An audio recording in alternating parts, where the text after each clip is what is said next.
I don't know. You want to just jump right into it? Sean Strickland going off in the wonderful land of Canada. So he's probably like 30 minutes away from me, probably 2 hours in traffic. But he is, you know, he got a question he didn't really like from a Canadian reporter. It's pretty typical. Like, I'm not going to lie. Like, as a Canadian, it's pretty typical of the sports media to immediately ask somebody about like LGBT stuff. And in Dude, I'm pumped because I heard some of it, but I didn't even listen to all of it yet, so I'm kind of excited. Let's go. Yeah. Sean, we were talking before about how you have so much respect from your teammates, from peers. You said you've had great interaction with fans pretty much all the time. I did want to ask, you're in Toronto. Welcome. Glad to hear it. It's been great. Are you Canadian? Of course I am. Are you part of the fucking opposition? Are you? I don't know how to phrase that. You got like fucking. Yeah. Well, I did want to ask. Did you vote for Trudeau? I'm not going to say. And let me tell you something right now. If a man says he's not going to say, like, if you ask a motherfucker, did you vote for Biden? He's like, well, I'm not going to say. That's none of your business. He voted for fucking Biden. Hey, Sean, I'm glad you've had great experiences. So this is what I'm talking about, you guys. The enemy of Canada. Sure. All right. That's what it's got to be. It's got to be. We've got a pretty supportive gay and lesbian community in this city. I did want to ask you about something you wrote a couple of years ago. You said, if I had a gay son, I would think I'd... Oh, look, another. I'm saying to you, the swamp, you guys, the swamp. You become a champion, you become a star, and some would say... Let me ask you something. Are you gay? Have you had the chance to interact with a more diverse Are you? Let me know. Are you gay? Can I get an answer? Well, no, I'm asking. This is a part of. Are you a gay man? I'm an ally of the community. Okay. If you had a son and he was like, you had a son, he was gay, you'd be like, oh man, you don't want a grandkid? No problem with it. Oh man, well, dude, you're a weak fucking man, dude. You're part of the fucking problem. You elected Justin Trudeau, like, when he sees the bank accounts, like, you're just fucking pathetic, and the fact that you have no fucking backbone. And has he shut down your fucking country and seized bank accounts? You ask me some stupid shit like that, go fuck yourself. Move the fuck on, man. That doesn't really answer the question. Let's pause it there for a second. Bro. That's very, like, I don't know who this guy was from, which outlet. It's pretty obvious when a UFC reporter or an MMA reporter comes out and says something like that, because it's kind of out of the norm. But it's very typical. If he's like a Toronto sports reporter, it's very typical for them to jump on something like that and feel like it's a good job. If that was like when stuff was happening with the NHL and pride flags and trans promotion and everything, the Canadian sports media jumps on that. It's like, how hateful. There was a Toronto Maple Leafs backup goalie who wasn't even playing that night, and he didn't wear a pride decal on the back of his goalie helmet, and they went after him, and they just blame it on it being Russia. But Toronto sports media, I don't know if you're familiar, but this is their bread and butter. Like, they're going to go for that right away and be like, why wouldn't I ask him about this? We're all allies here. You know what I'm saying? Right. The funniest thing is, like, all right, if Sean Strickland came, fought, and left, most gay people would have no idea. Like, he'd do zero damage at all. No one would even know he was there unless you were an MMA fan, in which you already know who he is and you can either like him or not like him. So, like, this idea that they're doing something heroic by, like, you said something 3 years ago and we have a community here that thinks this way. It's like, okay. Like, and then what he said about the kids too, like, the Bible says, like, marriage, man and woman. And I understand why people were like, hey, I want everybody to do what they want to do. But now that I think about it and I get older and wiser, it's like a man and a woman come together and they create a child. So what Sean was saying, just biologically, it's like, if your son was gay, you're not going to have grandkids. You don't want grandkids? It's a valid question, because I think most, parents want grandkids eventually. Some maybe don't, but I would say almost everyone does. So then you almost have to pretend like you don't. Like, even if you didn't mind if your kid was gay, like, you'd be like, I kind of wanted grandkids, or, but then I guess you could just adopt it or something. But it was just funny how the guy's like, I'd be totally fine. I don't care. And it's like, all right, maybe that's true, but it's hard to, like, tell when they're just yes men.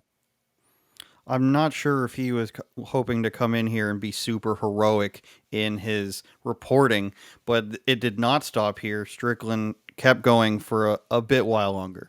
But I did want to ask also things you said about the trans community. You said this past October, when they announced the Bud Light sponsorship, that you'd go so hard on Bud Light in your next fight, they'll have to accept me or denounce me when they know will know what they stand for. This guy's like, nah, this Canadian's not that Canadian. Are you still going to use your fight time to kind of speak on that? Here's the thing about Bud Light.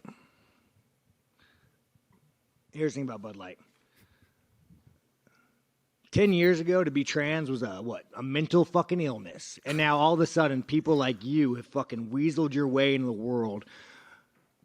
You are an infection. You are the definition of weakness. Everything that is wrong with the world is because of fucking you. And the best thing is the world's not buying it. The world's not buying your fucking bullshit you're fucking peddling. The world is not saying, you know what? You're right. Fucking chicks have dicks. The world's not saying that. The world's saying, no, there are two genders.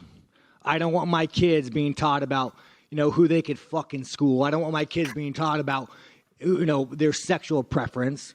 Like, dude, this guy is the fucking enemy. You want to look at the fucking enemy to our world?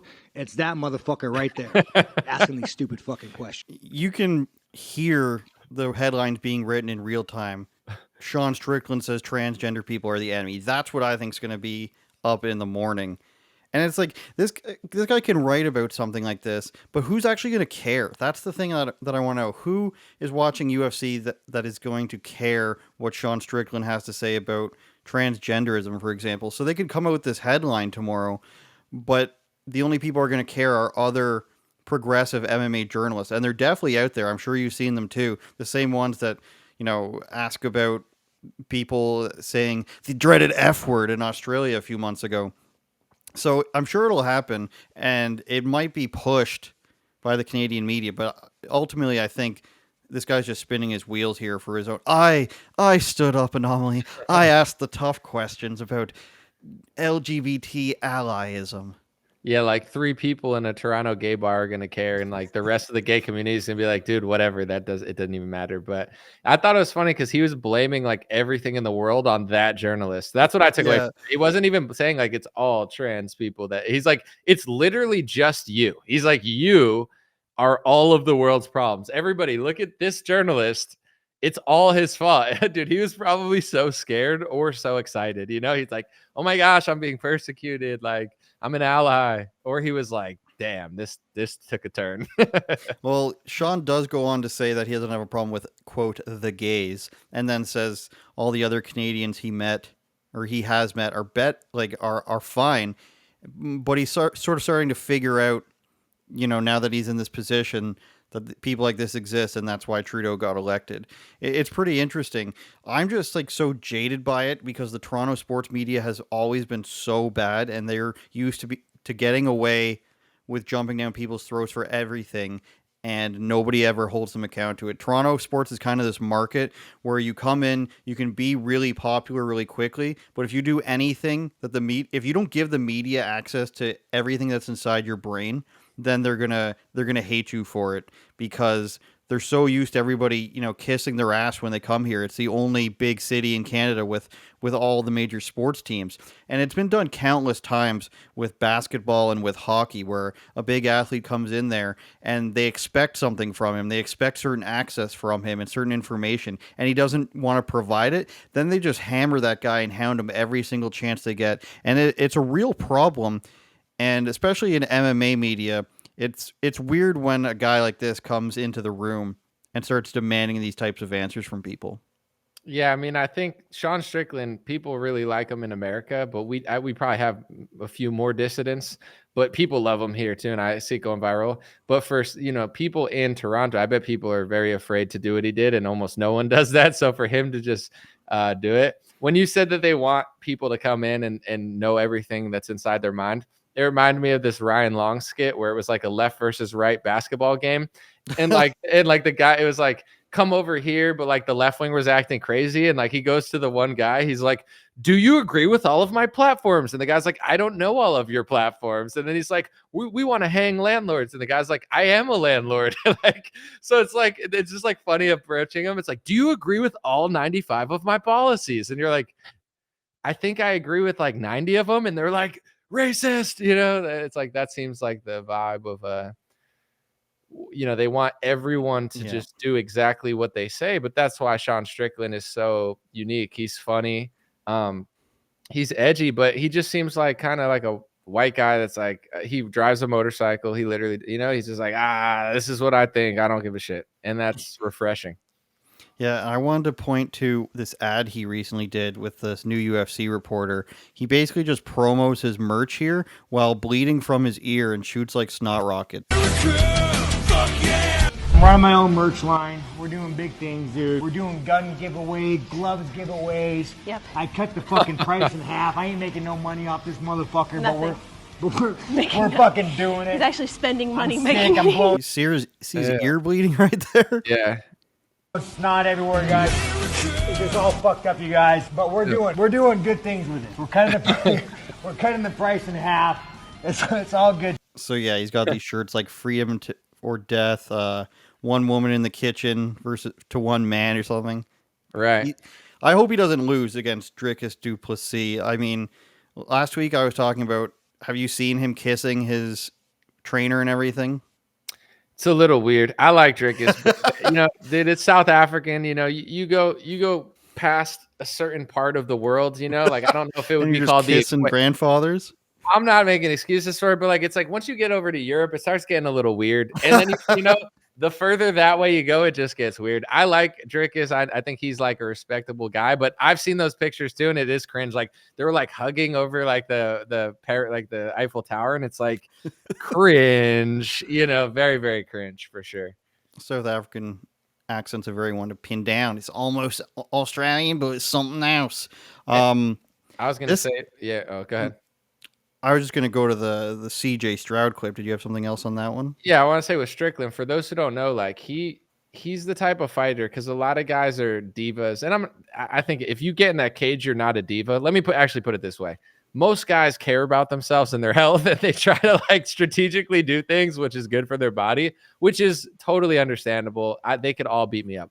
With that being said, Sean Strickland doesn't care. He rides a motorcycle. He like gets in road rage fights and says, "Come to the gym and I'll fight you at my gym." He literally invites people to fight him. He sparred random people at like press conferences before a fight.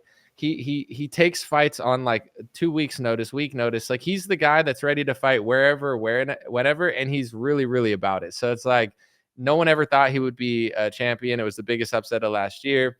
I like Dricus. I like Sean. I think Dricus is going to beat him, but I mean, Sean could beat anybody. And they say that they have technology at the UFC. They say that Sean Strickland spars the most, but gets hit the least. Like that's how good at defense he is. So it's going to be a good fight. These are two very respectable fighters, two of the world MMA's best Caucasians. You know what I'm saying? You got a white South African and Sean Strickland, white trash representing America. It's going to be some white on white violence. They say that it doesn't exist. A lot of those right wingers say, oh, it's only black and, other ethnicities. No, we're going to see some real heavy white on white violence. And I'm just letting you guys know, I condemn the bigotry going on in all directions there. So turn it up, Jordan.